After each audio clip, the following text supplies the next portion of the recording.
Señor, te hemos reconocido, te hemos alabado con nuestro canto, con nuestros labios, te hemos dado gracias. Y ahora nos disponemos, Señor, a reflexionar en torno a tu palabra, en torno, Señor, a tu voluntad. Disponemos nuestro corazón, disponemos nuestra atención. Disponemos, Señor, nuestra voluntad como ante tu presencia para que nos hables, para que nos ilumines, para que guíes, Señor, nuestros pensamientos, para que afectes nuestra vida con la obra de tu Espíritu Santo, con la influencia de tu Espíritu Santo. Que tú quites todo estorbo, todo impedimento, todo obstáculo, Señor, que esté interponiéndose para que no podamos recibir tu palabra, Señor. Danos, Señor, un corazón dispuesto. Ilumina, Señor, nuestras mentes, nuestro entendimiento. Bendícenos, Señor, por medio de la exposición de tu palabra. Bendícenos por la suministración, Señor, de tu Espíritu Santo, el Consolador, nuestro ayudador. En el nombre de Cristo Jesús te lo rogamos. Amén. Quiero pedirle que tenga su Biblia abierta en Juan capítulo 13. Hoy vamos a estar reflexionando en Juan 13, versos 1 al 17. Y el mensaje lo he llamado la lección inesperada. La lección inesperada. Todos sabemos que el Señor Jesucristo, cuando comenzó el ministerio, su labor de ministerio, de predicación, Él escogió a 12 discípulos. Escogió un grupo de 12 discípulos. Dice la Escritura misma, el Evangelio mismo dice que los escogió para que estuviesen con Él. Y durante mucho tiempo, casi 3 años, estos 12 hombres estuvieron con el Señor día tras día. Durante 3 años, estos 12 hombres vivieron con el Señor, recorrieron toda la geografía de ese lugar con el Señor, comían juntos, dormían juntos, caminaban juntos. Estaban en un proceso de formación, en un proceso de entrenamiento durante esos 3 años. Y el Señor no cesaba de enseñarles. Aprovechaba todo suceso, aprovechaba toda oportunidad para darles una enseñanza. Si de repente iban y veían un árbol con fruto, allí había una enseñanza. Si de repente salían a pescar y no pescaron, ahí había una enseñanza. Si de repente estaban y se levantaba una tempestad en el lago, ahí el Señor aprovechaba y les daba una enseñanza. En toda circunstancia el Señor les estaba formando, aleccionando, en público, de forma privada, de forma formal, de forma informal. 3 años intensos de formación, de enseñanza. Y pasados estos 3 años, cuando ya la partida del Señor estaba cercana, todavía el Señor dice que tenía muchas cosas para ellos. Él les dijo, todavía tengo muchas cosas que decirles, pero ustedes no las pueden de momento sobrellevar. Entonces, más adelante se las haré conocer. Lo que hoy estamos llamando, en este día, la lección inesperada, ocurrió durante la cena pascual. Cada año había una fecha específica en que todos los judíos celebraban una cena, la Pascua. Era la forma de recordar y celebrar que el Señor los había sacado de Egipto. Y entonces sacrificaban un cordero, se lo dedicaban al Señor y lo comían, ese cordero, en memoria de la liberación que el Señor les había dado del yugo de la esclavitud en Egipto. Era una cena especial. Y el Señor le dijo a los discípulos, vayan y preparen la cena en determinado lugar. Les dio las instrucciones. Había alguien que preparó un salón, específicamente lo acondicionó para esa cena, para el maestro y sus discípulos. Entonces fue un compartir íntimo en ese espacio, especialmente arreglado. Estaban reunidos. De paso era una cena para el Señor. Esa cena, esa tercera cena, era muy especial, porque Él les dijo, he deseado mucho comer esta cena con ustedes, porque no lo volveré a hacer. Entonces el Señor estaba diciendo, esta es la última cena que voy a compartir con ustedes, ya no volveré a comer con ustedes. De manera que esa cena tenía un significado muy, muy especial para el Señor Jesucristo. Esa noche el Señor les abriría el corazón. Esos mensajes que vemos en Juan 13, 14, 15, 16, fueron las palabras que el Señor compartió con ellos en esa noche. Muy largamente habló el Señor con ellos en esa oportunidad. Pero también el Señor abriría el corazón de ellos y les marcaría con una lección inesperada en esa noche. Era un momento de intimidad, era un momento de quietud, era un momento de comunión tranquila en presencia del Señor. Y yo quiero decir, de paso,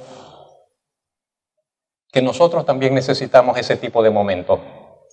Momentos de quietud, momentos de comunión tranquila en presencia del Señor, donde solamente nos dedicamos a leer su palabra, donde solamente nos dedicamos a pensar en lo que Dios está haciendo en nuestras vidas, en lo que Dios querrá hacer en nuestras vidas.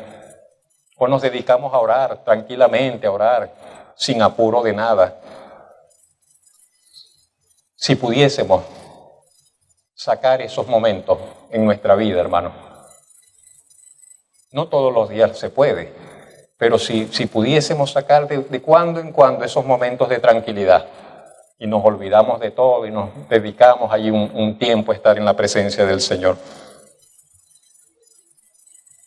El verso primero del capítulo 13 de Juan nos dice que el motivo por el cual el Señor haría lo que haría y diría lo que diría fue el amor.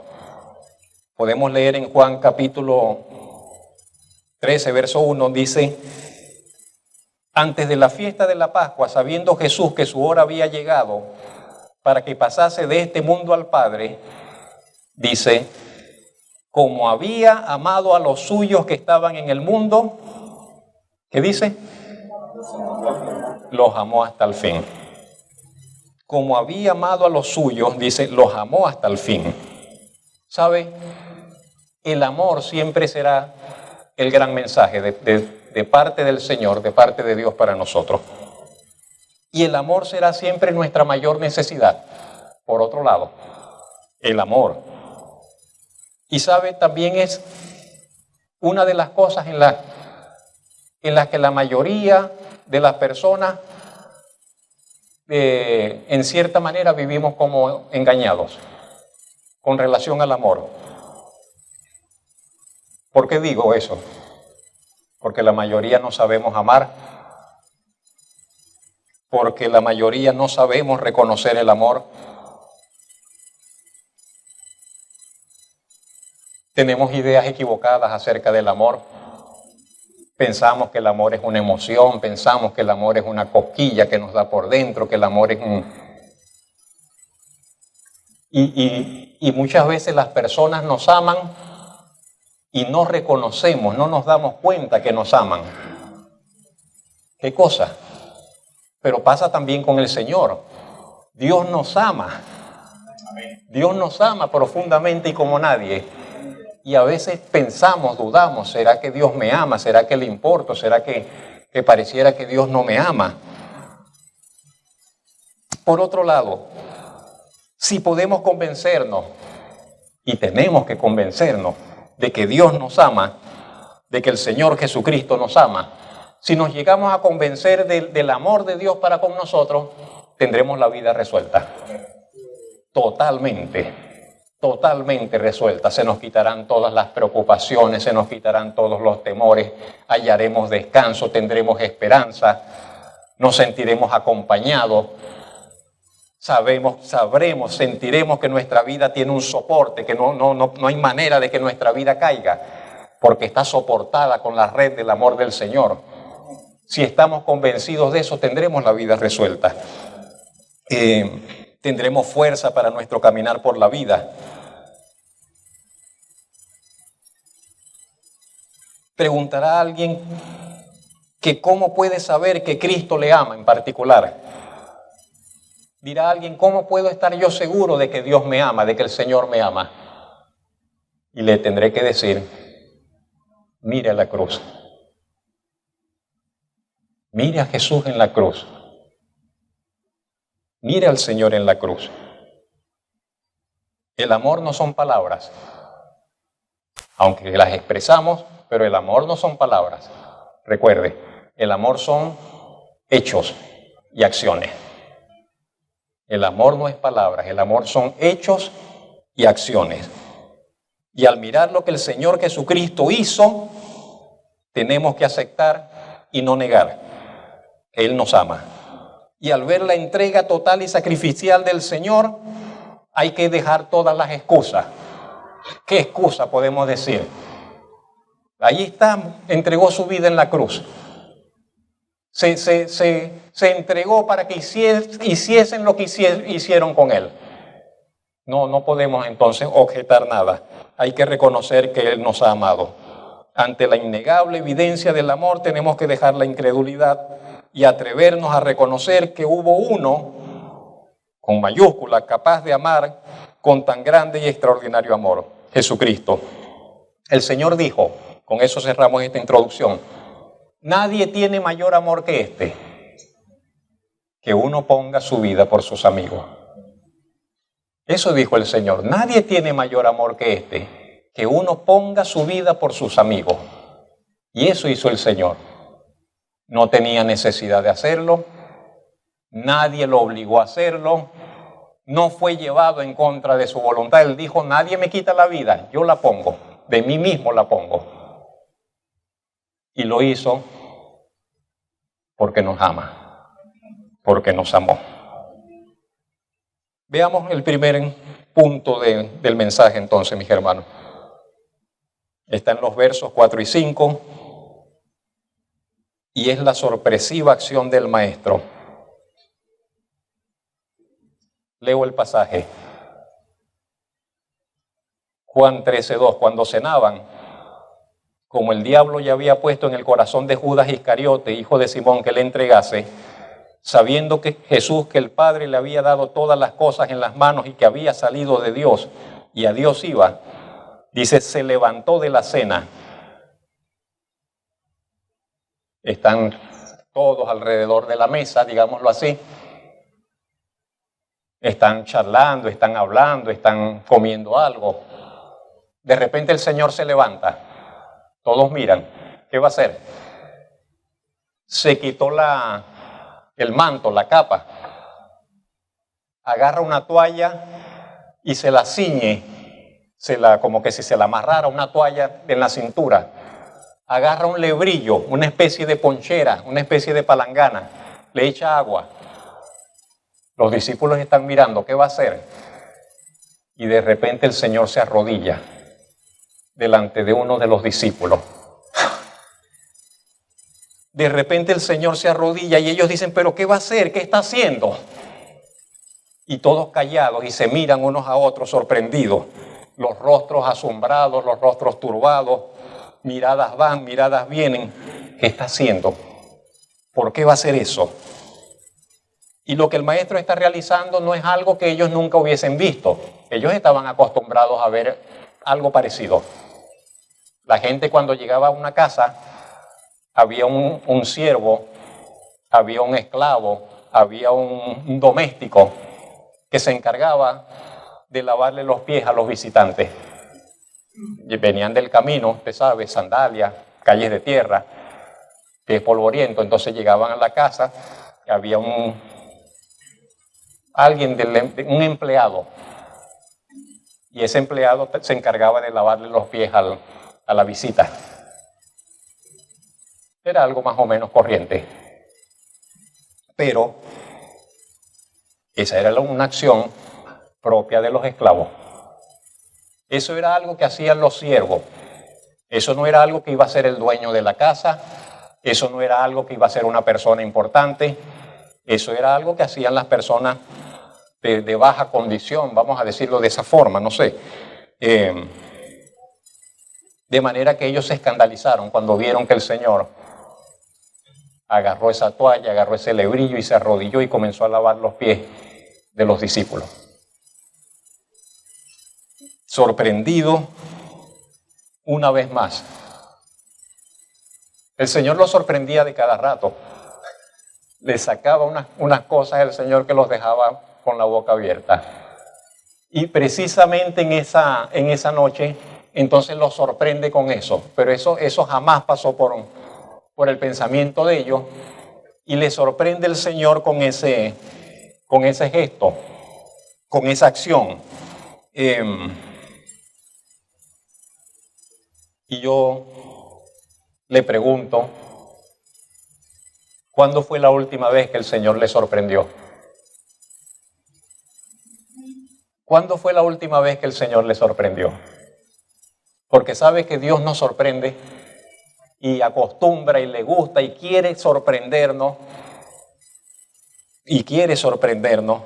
Todavía Él sigue rompiendo la rutina, es lo que le quiero decir. El Señor rompe nuestras rutinas.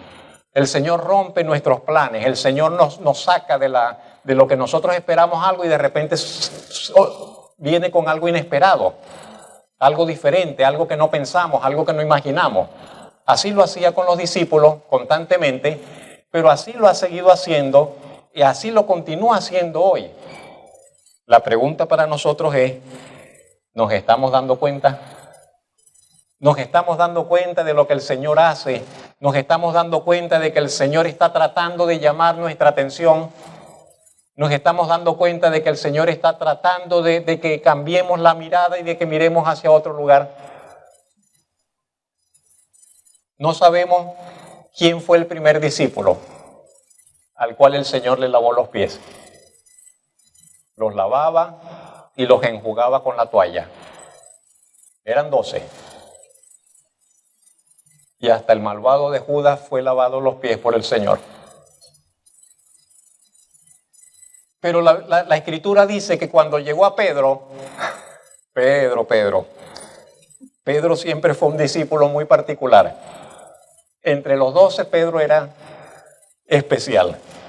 En parte por su temperamento, en parte por su carácter, su forma de ser, pero también porque Pedro era una persona que no era complejada. Y Pedro decía las cosas a rajatabla. Tenía que decir algo, lo decía. Y cuando los discípulos a veces querían preguntarle algo al Señor y no se atrevían, le decían a Pedro, Pedro. Y Pedro iba y hablaba por el grupo de parte del Señor. A veces Pedro recibía unos centellazos de lo alto y el Espíritu Santo lo alumbraba. ¿Y ustedes quién dicen que soy?, les pregunta el Señor. Y dice Pedro, tú eres el Cristo, el Hijo del Dios viviente. Y el Señor le dice, bienaventurado eres Simón, hijo de Jonás, no te lo reveló carne ni sangre, sino mi Padre que está en los cielos.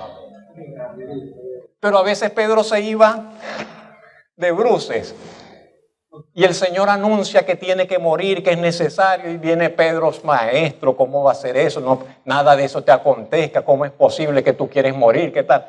Y el Señor le dice, apártate de mí, Satanás, me eres tropiezo porque no pones la mirada en las cosas de Dios, sino en la de los hombres. De manera que Pedro a veces estaba muy alto y a veces iba, pero muy abajo en sus vivencias con el Señor. Y el Señor le reprendió duramente. El verso 6 nos dice que cuando el Señor llegó a los pies de Pedro, delante de Pedro, Pedro le dice, ¿Tú me vas a lavar los pies? Señor, ¿tú me lavas los pies? Es como que Pedro le dice, Señor, ¿tú crees que me voy a dejar lavar los pies de ti? ¿Crees que voy a dejar que me laves los pies, Señor? ¿Piensas lavarme los pies? Y si los otros discípulos se dejaron lavar los pies sin decir nada, Pedro no va a hacer eso. Pedro dice, yo no me voy a dejar lavar los pies. Esa es su actitud. Pedro dice, yo no voy a permitirlo. ¿Por qué Pedro no quiere que el Señor le lave los pies? No es que Pedro fuera un rebelde sin causa. No es que Pedro estuviese deseoso de contrariar al Señor. El Señor, sin embargo, le dice a Pedro, Pedro, lo que yo estoy haciendo, tú no lo entiendes ahora, pero lo vas a comprender después. Por ahora no lo comprendes, pero lo comprenderás después. Y esas palabras debían bastar. Con esas palabras Pedro debía quedarse tranquilo y aceptar, porque el Señor le está diciendo, aunque no lo entiendas, después lo vas a entender. Después lo vas a entender. Y esa es una escena, mis hermanos, que se repite mucho.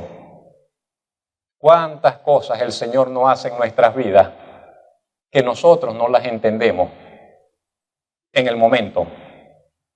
Pero pasado cierto tiempo, entonces lo vemos con claridad. Y decimos, con razón el Señor permitió esto. Con razón el Señor hizo esto. Con razón me sucedió esto. Eso es algo que pasa, pero pasa todo el tiempo. Cosas que Dios obra, que Dios permite en nuestras vidas, nosotros de momento no le vemos el sentido, no le vemos la razón, no le vemos la importancia, pero luego comprendemos y entendemos y le damos la razón a la Escritura que dice que no hay despropósito en Dios y que todas las cosas, como dice Romanos 8:28, ayudan a bien a los que aman a Dios. Pero para Pedro esas palabras que le dijo el Señor no fueron suficientes. Pedro escucha que el Señor le dice eso y sabe, Pedro le responde todavía más enfáticamente, jamás me lavarás los pies. Me gusta Pedro. Me gusta Pedro. Me gusta la sinceridad de Pedro. Me gusta la valentía de Pedro, esa transparencia. Y Pedro le dice al Señor, jamás me vas a lavar los pies. ¿Está claro? Y les decía que no es rebeldía de Pedro, no es un capricho. ¿Sabe? Usted lo ve, logra ver qué es lo que es. Es un profundo respeto y aprecio que Pedro tiene por su Señor y Maestro. Él dice, Maestro, no me vas a lavar los pies. No soy digno, es lo que está diciendo Pedro, de que me laves los pies. ¿Cómo voy a dejar que te humilles así delante de mí? Pedro ama a su Maestro, lo respeta. Y Pedro dice, no, Maestro, no. ¿Sabe? Creo que es una gran necesidad de nosotros, cristianos en estos tiempos, que necesitamos tener una mayor conciencia de la majestad, de la grandeza de nuestro Señor y Salvador. Me preocupa, a veces me escandalizo, que tantos cristianos tratan al Señor como si fuera no sé qué decir, el amiguito de Curruña. Esa expresión, el panita. El Señor es mi panita. No, yo tengo tal... Es una confianza que roza en la chabacanería, que roza en el irrespeto, porque el Señor es el Señor. El Señor es el Maestro. Hay una distancia muy grande entre el Señor y nosotros. Y aunque Él nos ha manifestado confianza, amor, libertad, todo eso, el Señor es el Señor. No podemos igualarlo a nosotros, no podemos tutearnos con Él. No, es el Maestro, es el Señor. Y entonces nos hace falta algo de eso a nosotros en este tiempo, los cristianos modernos. Tenemos una tendencia al irrespeto, a la banalización de la fe y de la persona de Dios. Confundimos libertad con libertinaje. Creemos que la libertad que el Señor nos dio es libertinaje. Confundimos confianza con hacer lo que se nos antoja. Como que Dios nos dio la libertad para yo hacer lo que se me antoja, lo que yo quiero, a la manera que yo quiero. Decir las cosas como decimos, como las quiera decir. Confundimos aceptación con permisividad. Y confundimos el perdón y el amor de Dios con una actitud como que si Dios nos dijera, puedes vivir como quieras, igual Dios te acepta. Pero eso no es bíblico ni siquiera. No podemos vivir como queramos. No podemos vivir como nos dé la gana, perdone la expresión. Tenemos que vivir a la manera del Señor. Tenemos que vivir a la manera como nos lo enseñó Él en su palabra, según el ejemplo que Él nos dio. Qué bueno sería que fuésemos más como Pedro, cristianos celosos de dar al Señor el honor que merece por ser completamente diferente a nosotros, diferente en majestad, en gloria y divinidad. Esa escena debió ocurrir por allí en el año 30, mis hermanos, año 30, año 33. El Señor tendría como unos 33 años. Pedro, unos 30 años más adelante, en el año 64 estaría muriendo Pedro. Gobernaba Roma Nerón. Todos sabemos de Nerón, emperador loco, asesino, incendió Roma. Ese incendio se lo atribuyeron a los cristianos. Algunos piensan que por causa de ese incendio Pedro fue apresado. El asunto fue que Pedro fue apresado en Roma, ya tenía años allí, y en las inmediaciones de donde hoy está el Vaticano, en esa área por allí, entonces decidieron ejecutar a Pedro. Lo crucificaron. Y Pedro en su muerte, dicen los historiadores, algunos historiadores del siglo I, dicen que Pedro, cuando le dieron la sentencia, pidió algo: que lo crucificaran con la cabeza para abajo, porque él no era digno de morir como su Señor murió en la cruz. Que lo iban a crucificar, que lo crucificaran pero cabeza abajo. Y así dice la historia y la tradición cristiana, que crucificaron a Pedro cabeza abajo. Aún en su muerte Pedro dijo, no como el Señor es único. Tremendo Pedro, tremendo Pedro.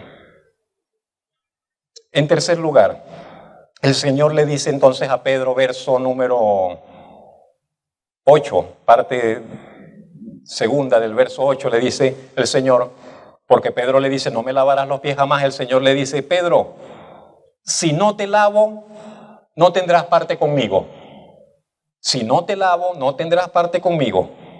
Y con esas palabras, con esa frase, el Señor allí sí desarmó a Pedro. Allí ya Pedro entonces dice, ok, Señor, lávame. Y Pedro le dice, pero lávame todo entonces. No solamente los pies, lávame la cabeza, lávame las manos. Es decir, si se trata de tener parte, si lo que está en juego es tener parte contigo en tu reino, yo quiero ser bien lavado. Y no solamente los pies, que me laven todo. El Señor le dice a Pedro, bueno Pedro, el que está lavado, el que está bañado, no necesita solamente sino lavarse los pies, porque está limpio. Y le dice, y ustedes están limpios, aunque no todos. Y el evangelista dice, porque lo dijo que no todos por causa de Judas. Pero los otros estaban limpios, espiritualmente. Y entonces hay una, en este punto, es un asunto de, hay un simbolismo allí con estos lavamientos. 2 lavamientos. Sí, sigue la presentación allí, Néstor. 2 lavamientos. Un lavamiento principal, total, y un lavamiento parcial. Cuando el Señor le dice, ustedes están limpios, ustedes están lavados. Como que hubiese dicho el Señor, ya ustedes se bañaron. Si se bañaron, están limpios. Pero ese baño, ese lavamiento total, habla es de la regeneración. Habla es de la salvación. Habla de que ellos eran del Señor. Ya no necesitaban volverse ya pertenecían al Señor, ya habían sido lavados. Ya habían sido lavados por el Señor, por la fe en el Señor, por la confianza en el Señor. Hay un texto que está en Tito 3:5. Hay un texto que está en Tito 3:5 que podemos leer, que habla sobre el lavamiento en ese sentido de la regeneración.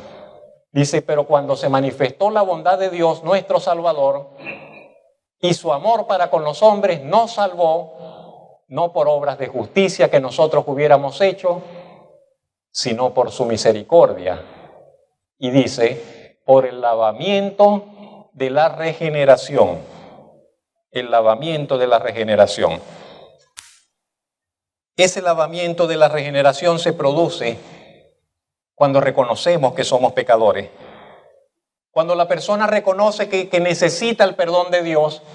Cuando una persona reconoce que dice, yo estoy mal, yo necesito que Dios me perdone, yo necesito tener un encuentro con Dios. Se reconoce pecadora, se reconoce que solamente Dios puede perdonarle sobre la base de la obra del Señor Jesucristo en la cruz. En ese momento crucial, donde la persona cree, no nacemos creyendo. No nacemos creyendo, no crecemos creyendo. Llega un momento en que se nos presenta el mensaje de la palabra de Dios y alguien nos dice, la Biblia dice esto, la Biblia dice que el Señor Jesucristo murió por tus pecados, que Dios ofrece perdón de pecados por medio de la obra de su Hijo en la cruz.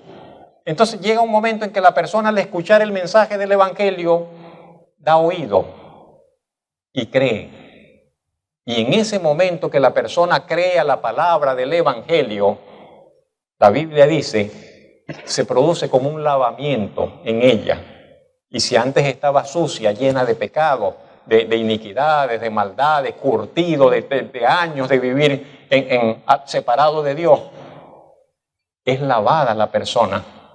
Sus pecados son lavados, su corazón es lavado, es limpiado, es santificado. Y el Espíritu Santo viene a morar en su corazón. Dios le da un nuevo comienzo, Dios le da un nuevo corazón. Sus pecados son borrados. Es el lavamiento de la regeneración, como dice Tito 3:5. Es el lavamiento que dijo el Señor a los discípulos, ustedes ya están limpios. Luego, lo que sigue son esos pequeños lavamientos parciales. Lavarse los pies. ¿Qué significa lavarse los pies? Lavarse los pies hace referencia al tipo de limpieza que una vez que nosotros hemos creído y abrazado la fe debemos practicar para mantener la comunión. Esas confesiones, ese lavamiento son esas confesiones de aquellas impurezas, de aquellos pecados que siendo cristianos fallamos, dejamos de hacer o hacemos indebidamente. Y tenemos que reconocerlos y tenemos que confesarlos al Señor y ser limpios de ello también. En cierta forma también es un refrigerio. Ese lavamiento de los pies es algo que nos refresca. Ese lavamiento de los pies es algo que nos da como una sensación de alivio, de descanso. Es ir a la presencia del Señor y decirle, Señor, aquí estoy. Estoy cansado, aquí estoy, Señor, estoy un poco polvoriento, Señor, aquí estoy un poco fatigado, Señor, aquí estoy un poco debilitado. Y permitir que el Señor nos renueve, que el Señor nos refresque, que el Señor nos levante el ánimo nuevamente. Amén. Amén. Continuamos. Punto número 4. Dice... Verso 12. Así que después que les hubo lavado los pies, tomó su manto nuevamente, volvió a la mesa el Señor y les hizo una pregunta. ¿Saben lo que he hecho? ¿Saben lo que he hecho? En otras palabras, ¿entienden lo que hice? ¿Comprenden lo que acabo de hacer? Y sin esperar que ellos le respondieran, el Señor les dice: vosotros me llamáis maestro y Señor, y decís bien, porque lo soy. Gloria al Señor. Me llaman maestro y Señor y dicen, y hacen bien, porque lo soy. Soy el maestro y soy el Señor. En una oportunidad el Señor les dijo a ellos, no permitan que nadie les llame maestro. Así les dijo. Dios, no dejen que nadie les llame maestro, porque uno solo es vuestro maestro. Que nadie les llame maestro. Uno solo es el maestro de ustedes. Y se refería a él mismo. Eso está en Mateo 23:10.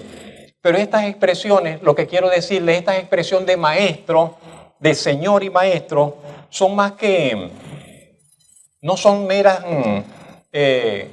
adornos, no son solamente una distinción de nombre. No, son títulos. Estas palabras, maestro y Señor, son títulos. Son títulos distintivos, son títulos en el más completo sentido de la palabra. Son títulos dignos, particulares y distintivos del Señor que destacan su autoridad y su dignidad única como Maestro y Señor. Señor, ¿qué es un Señor? ¿Qué es Señor? Es como que dijéramos amo. Es como que dijéramos amo, rey, dueño. Es el Señor. Estamos diciendo es el dueño, es el amo, es el rey. Es el Señor.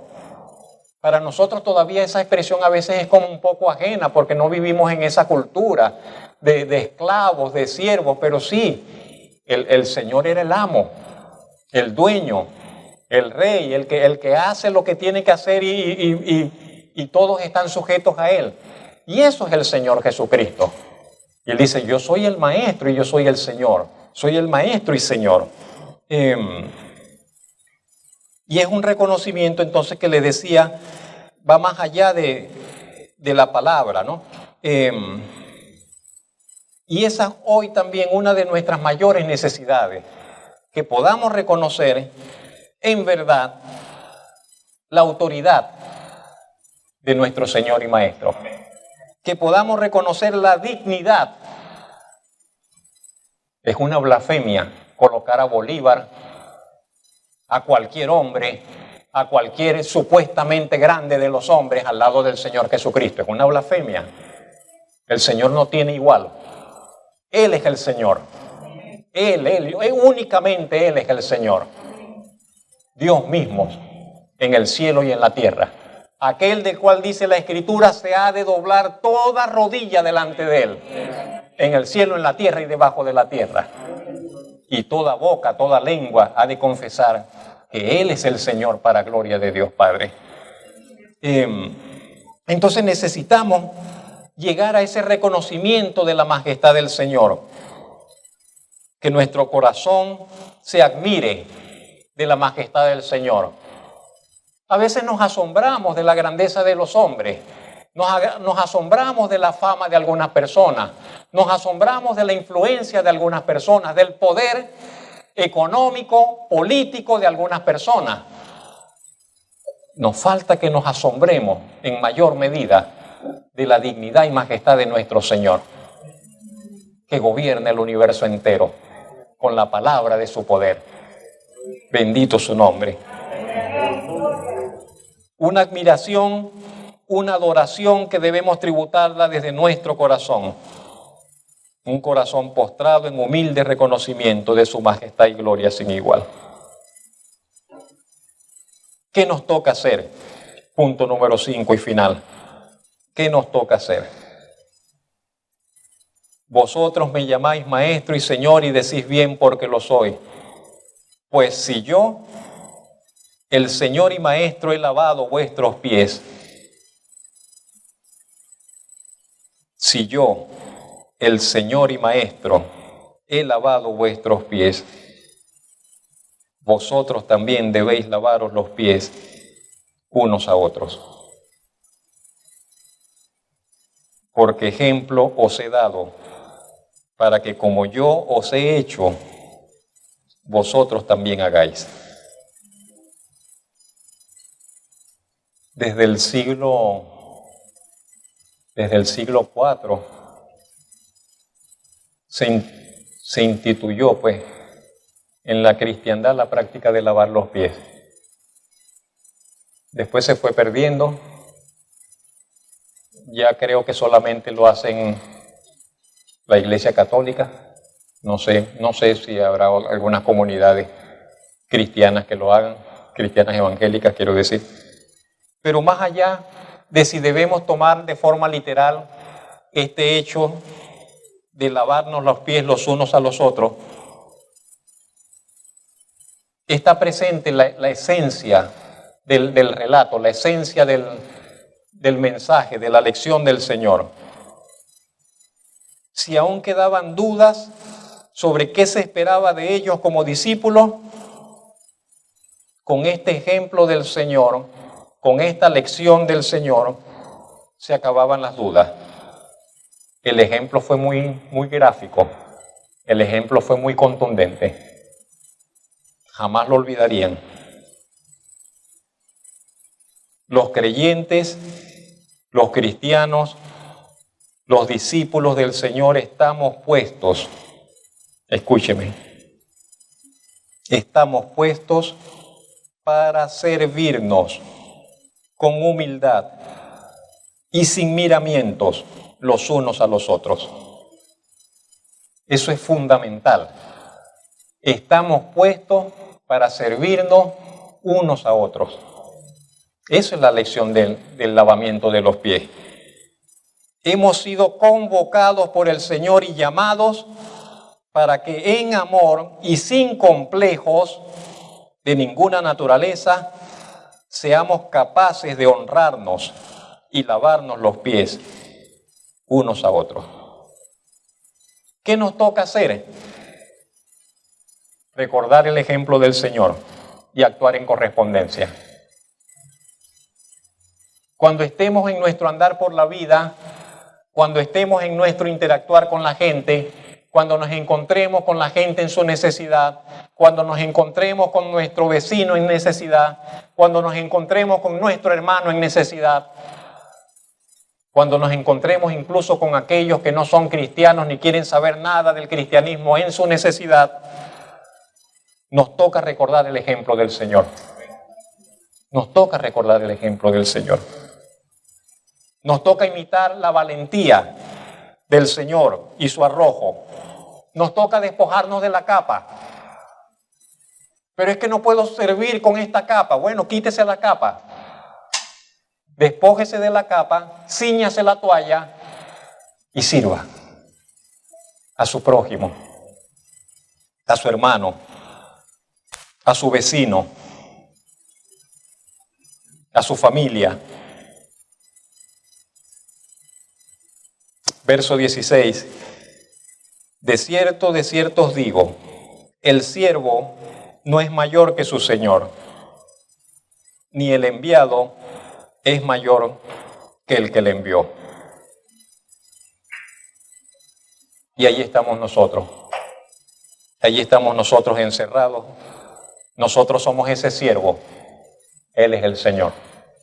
Nosotros somos aquellos a quienes se nos ha encomendado. Se nos dio la encomienda, el envío. Pero Él es el Señor. Verso 17 y último del pasaje. Si sabéis estas cosas, bienaventurados seréis si las hiciereis.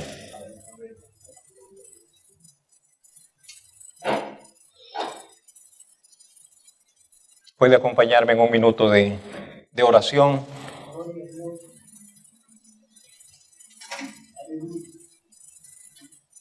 Bendito Señor y Padre Celestial,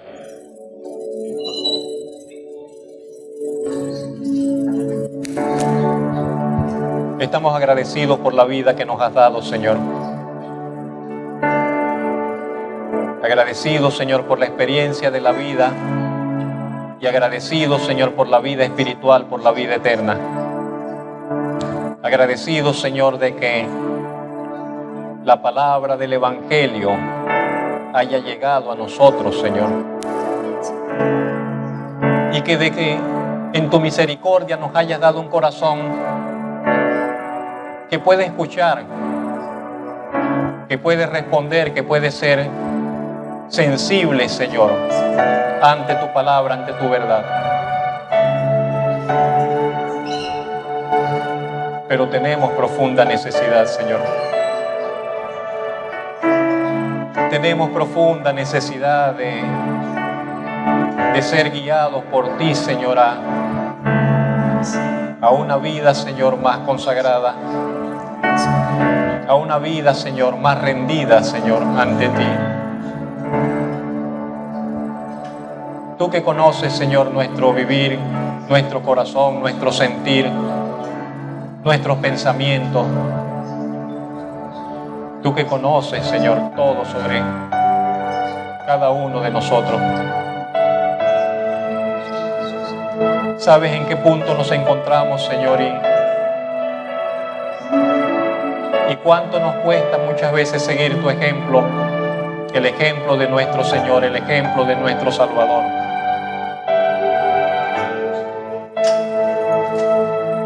Pero en esta mañana queremos decirte que estamos aquí, Señor, y queremos pedirte que hagas tu obra en nosotros.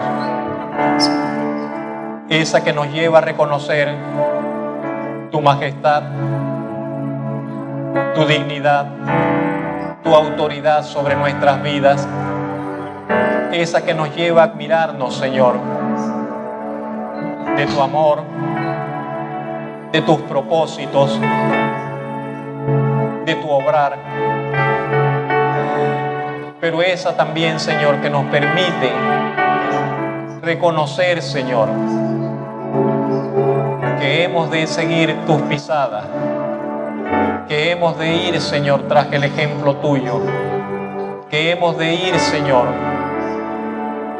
cumpliendo la encomienda que nos ha sido entregada, el mensaje que nos ha sido confiado, la tarea que nos ha sido encomendada.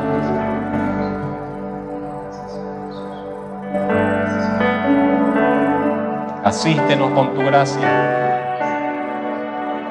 asístenos con tu poder, Señor.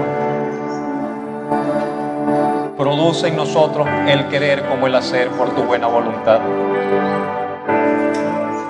de manera tal que respondamos, Señor,